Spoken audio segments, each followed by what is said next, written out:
यमराज भी भगवान की, श्री कृष्ण की भाव देखता है, नाराज तो नहीं है, नॉर्मल तो है भाव, कहीं मुझसे कोई गलती न हो जाए, डरता रहता है। श्याम सुंदर को मारने की हिम्मत भला किसको पड़ेगी? क्यों? वो तो बेटा मानती है। अरे बेटा मानती है, लेकिन वो इतने सुंदर और आकर्षक है, मारने के पहले ही डंडा छूट जाएगा। वो कैसे बात बनेगी? क्रोध हो तो भी वहां शांत हो जाता है क्रोध।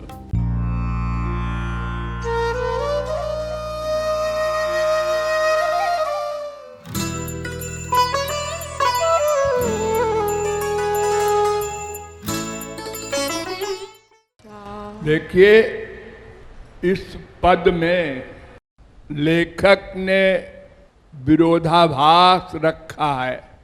विरोधाभास अर्थात ज्ञानी भी कहता है और बिनु जाने भी कहता है। अगर वो ज्ञानी है तो बिनु जाने कैसे? बिनु जाने तो अज्ञानी को कहा जाता है। ये तो विरोधी चीज है ना। तो ये ज्ञानी शब्द जो है, इसके बहुत से अर्थ होते हैं। मोटे तौर पर तो पहले दो अर्थ समझिए और उसे आप समझते ही है। एक थ्योरेटिकल ज्ञानी, एक प्रैक्टिकल ज्ञानी। ये तो हमारे संसार में भी खूब होता है। एक आदमी ने पाक शास्त्र की किताब रट डाली, लेकिन जब कहा जाए रसगुल्ला बनाओ तो कहता है हमने बनाया नहीं कभी, हमको पता है, इतना इतना सामान पड़ के उसको आग में पका के उसको ऐसी चाशनी में डाल के ऐसे। तो प्रैक्टिकल और थ्योरेटिकल तो आप लोग दो शब्द खूब जानते हैं, संसार में अनुभव करते हैं। और हमारे शास्त्रों में, वेदों में भी कहा गया है। जैसे एक सन्यास शब्द है, सन्यासी बहुत सारे हैं ना आजकल, लाखों सन्यासी हैं। ये सब ज्ञानी है। ज्ञान मार्ग में ये परिव्राजक कहलाते हैं, ज्ञानी। ये सन्यासी 6 प्रकार के होते हैं। कुटीचक, बहुदक, हंस, परमहंस, तुरीयातीत, अवधूत। ये 6 प्रकार के होते हैं। नारद परिव्राजकोपनिषद 5वें अध्याय के पहले मंत्र में ये 6 सन्यासी बताए गए।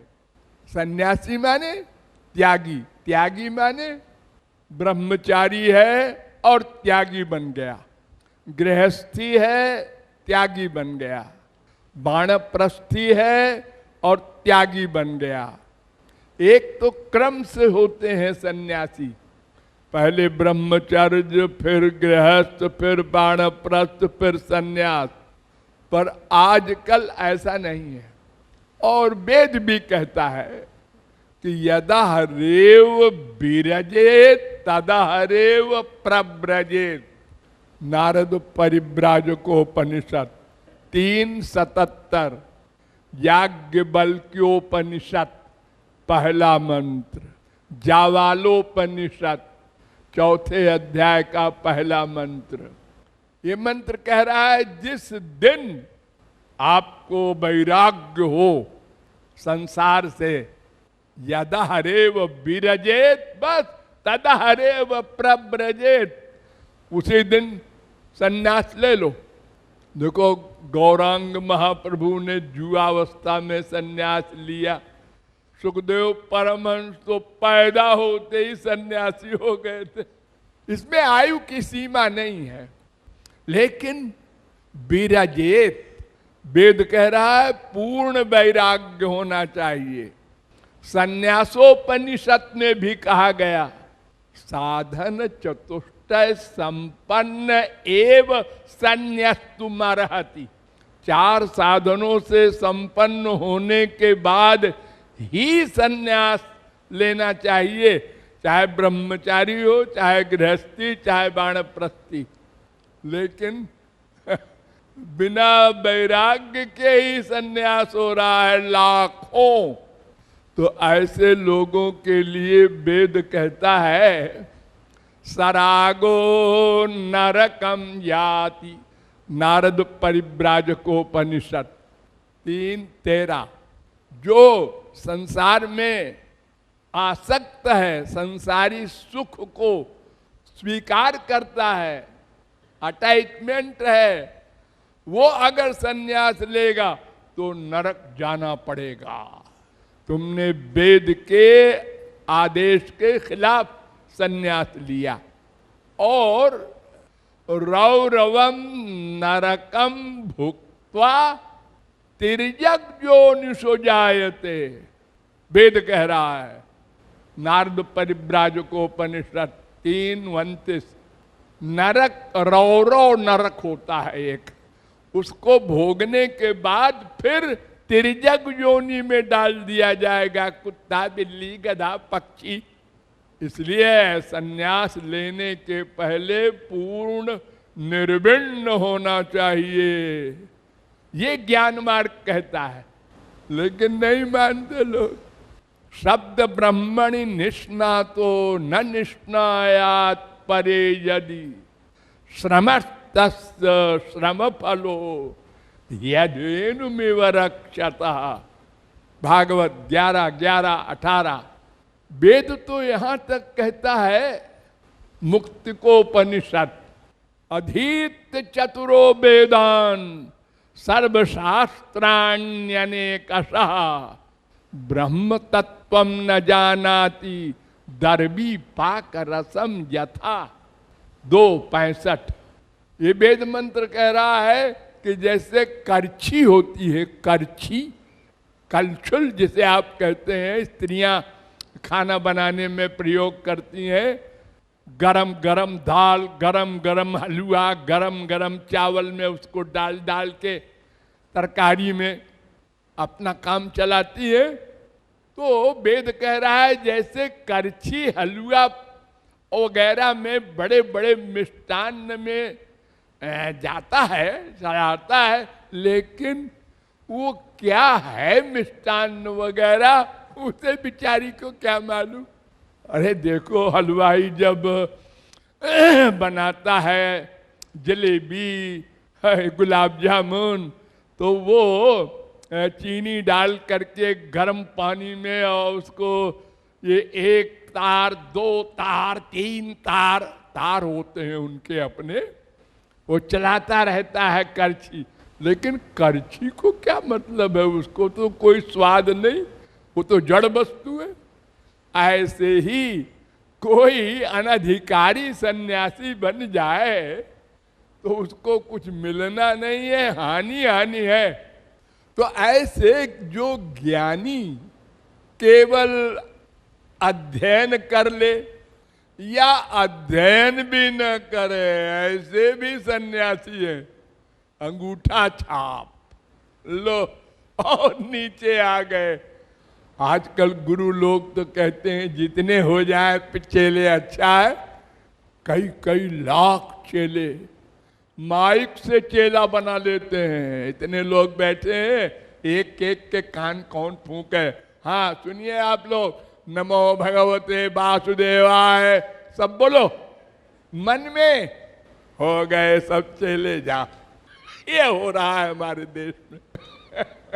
तो एक तो बिल्कुल जीरो पर है और सन्यासी हो गया, और एक लेक्चरर है, थोड़ा सी किताब उताब पढ़ लिया सन्यास मार्ग की, वेद वोद नहीं, ऐसे ही छोटी छोटी किताबें बिकती हैं, और अपना वो भी गुरुजी बन गया और चेला बनाने लगा।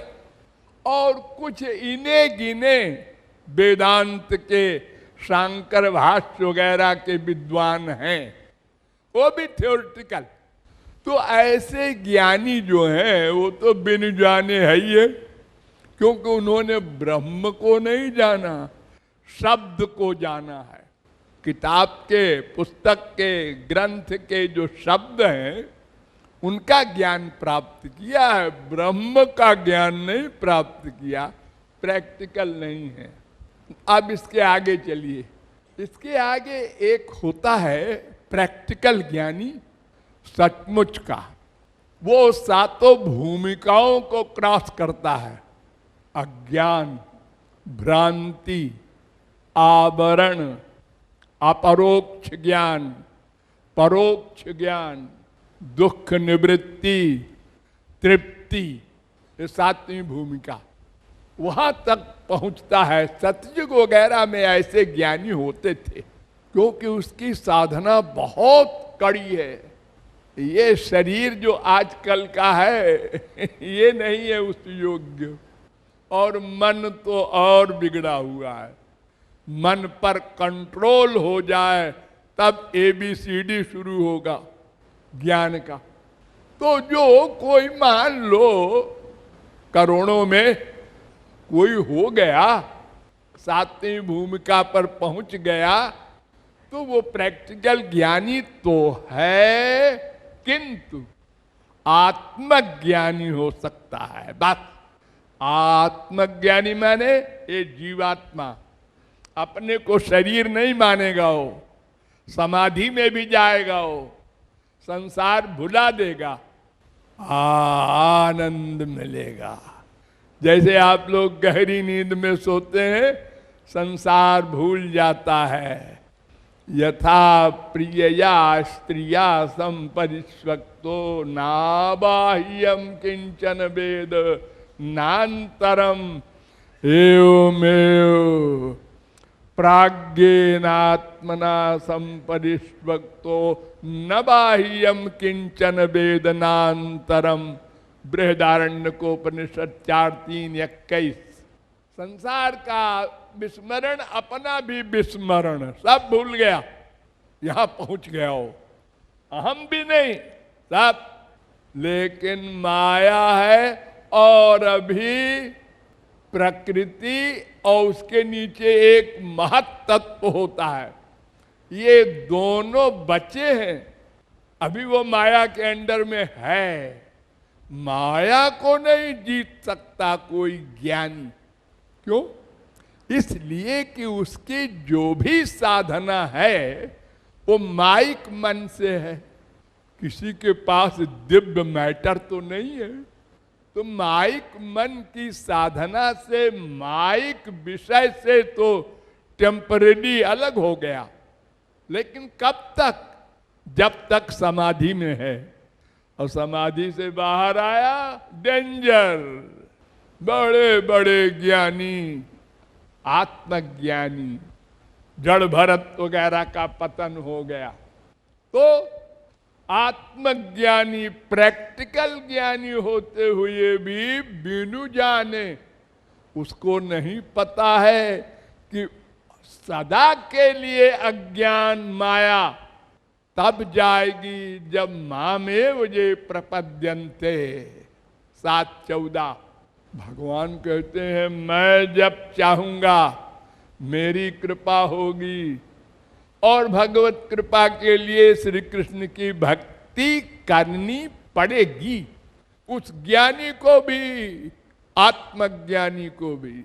तो जिसने श्री कृष्ण की भक्ति नहीं की और आत्मज्ञान तक पहुंच भी गया तो उसका पतन हो जाता है। इसलिए उसको कहा जा रहा है, आत्मज्ञानी को, कि ज्ञानी बिनु जाने भरमाए। अभी वो भ्रम में पड़ा है। जब कोई रसिक महापुरुष मिलेगा और वो इशारा कर देगा, अरे ज्ञानी के बच्चे इधर जा, और भगवान को सरकर श्री कृष्ण को उनकी कृपा से वो ब्रह्म ज्ञान मिलेगा और ये अज्ञान का अत्यंता भाव होगा। ये जैसे आप लोग संसार में पिक्चर देखते हैं, ऐसा नहीं है। भगवान की ये जो प्रेमा शक्ति है, इसमें अनंत शक्तियां अंतर्भुक्त हैं। ऐश्वर्य शक्ति, मोहिनी शक्ति, तमाम संधिनी शक्ति, संबित शक्ति, सब इसके अंडर में है। जैसे 1 रुपए में 98 भी है, 54 भी है, 10 पैसा भी है, 15 पैसा भी है, ऐसे ही। तो वो शक्ति जो है उसमें एक ऐसी शक्ति है कि ब्रह्म अपने आप को भूल जाए, भूल जाए, साक्षात भूल जाए, एक्टिंग नहीं। और प्रेम करने वाला भी भूल जाए, दोनों भूल जाए। और जिस भाव से जो जीव प्यार करता है बस वो भाव याद रहे दोनों को। जैसे हम बेटा मानते हैं श्री कृष्ण को, तो हम भगवान भगवान नहीं माने, भूल जाएं, अपना बेटा ही माने और अपने को माँ बाप ही माने। और भगवान भी अपने को मेरा बेटा ही माने भीतर से। तो यहां लेखक कह रहा है कि देखो अंधेर, जिसके लिए वेद कहता है भयादस्याग्निस्तपति, भयात् तपति सूर्यः, भयादिन्द्रश्च वायुश्च, मृत्युर्धावति पंचमः। यमराज भी भगवान की, श्री कृष्ण की भाव देखता है, नाराज तो नहीं है, नॉर्मल तो है भाव, कहीं मुझसे कोई गलती न हो जाए, डरता रहता है। भीषास्मात् बातः पवते, कठोपनिषद 2:3-3।